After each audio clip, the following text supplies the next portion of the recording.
the key verses from the passage that we read, specifically verse 14. And in verse 14 it says, I've given them your word, and the world has hated them, for they are not of the world any more than I am of the world. So here Jesus says that the world hates the disciples. And in other passages he tells the disciples that the world is going to hate you. And the same thing applies for us as Christians. If we are followers of Christ, according to what Jesus said, the world should hate us. Now, how many of you like to be hated? Please raise your hand. No one really likes to be hated. No one wants to hear that everybody hates them. Like, if everyone hated me in the church, I think I would feel pretty bad. Or if everyone hated me at school or at work, I would feel pretty bad about that. And I'd probably re-examine my life and determine, why does everyone hate me? So what I wanted to look at today is, why did Jesus say that the world would hate his disciples? So let's look at a few examples or reasons why the world might hate us. The first reason that the world could hate Christians is maybe Christians avoid the world.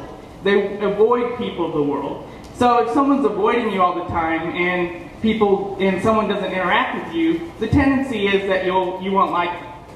So the world could potentially hate Christians because Christians avoid them and they don't interact with them. Now, is this the reason Jesus wanted the world to hate us, or that Jesus thought the world would hate us? Let's look at verse 15. It says, my prayer is not that you take them out of the world, but that you protect them from the evil one.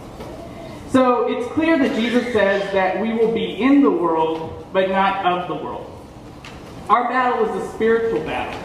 And God doesn't ask us to not interact with non-Christians. We see in Jesus' life that he interacted with non-Christians. But what we should be to those non-Christians is a light. Jesus was a light unto those non-Christians. They didn't influence him, he influenced them. So God doesn't call us to stay away from non-Christians. He calls us to be a light to those non-Christians and influence those non-Christians when we interact with them. So the reason non-Christians hate us, or the world hates us, shouldn't be because we don't interact with them. He who is in us is greater than he that is in the world. Our environment shouldn't influence how righteous we are.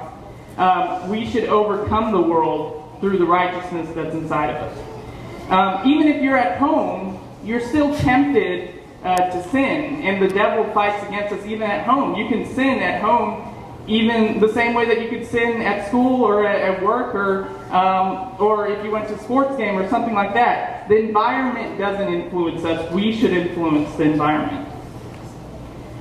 So what other reasons does the world not like Christians? Another reason may be because Christians sometimes act exactly like the world, yet they claim to be something special. If we act exactly like the world does, and then we claim to be something special, then we're just being arrogant. Because we're just like the world, and so there's nothing special about us. We see this in the passage that was brought up yesterday. 1 Corinthians 3, verse 3. If someone could read that. You are still worldly, for since there is jealousy and quarreling among you, are you not worldly? Are you not acting like mere men? Right. So Paul is talking to the Christians, and he says, if y'all are jealous and quarreling, you're acting just like the world. So the question we should ask ourselves today is, are we different from the world?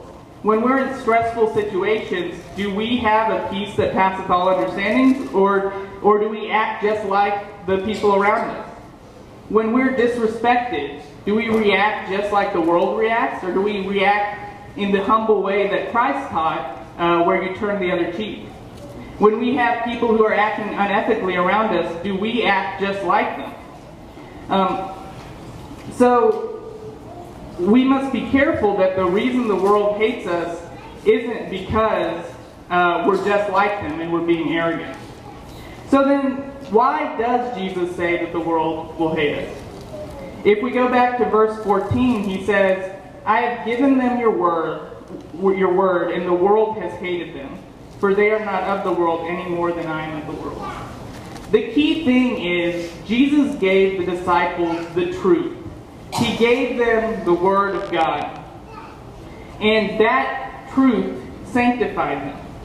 And that truth is different from the truth that the world teaches. The world has their own truth, their own ideas, and those ideas of the world are contrary to the ideas of God. And so if we completely pursue after the truth, and we follow God according to His will, then we come into enmity with the world. If we turn to 1 John 2:15 through 17, we get an idea of the things of this world. In verse 16 it says, For everything in the world, the cravings of sinful man, the lust of his eyes, and the boasting of what he has and does, comes not from the Father, but from the world. So those things are in opposition to the teachings of Christ. So the question I want y'all to ask yourselves today is, first, do you feel like the world hates you? And if the world doesn't hate you, ask yourself the question, is it because I have just conformed to the world? Is it because I'm just like the world, so that they have no reason to hate me? Have I sacrificed the teachings of God in order to be at peace with the world? And then if the world does hate you, ask yourself the question, is it because I'm a jerk to them? Because if it's just because you're a jerk to them, then it's not the right reason. Is it because you avoid them? Is it because you're sinful but claim to be something special? The real reason should be because you are pursuing after God, and you're following God with all your heart, soul, and mind. And when you do that, that brings you in opposition with the truth of this world. Thanks.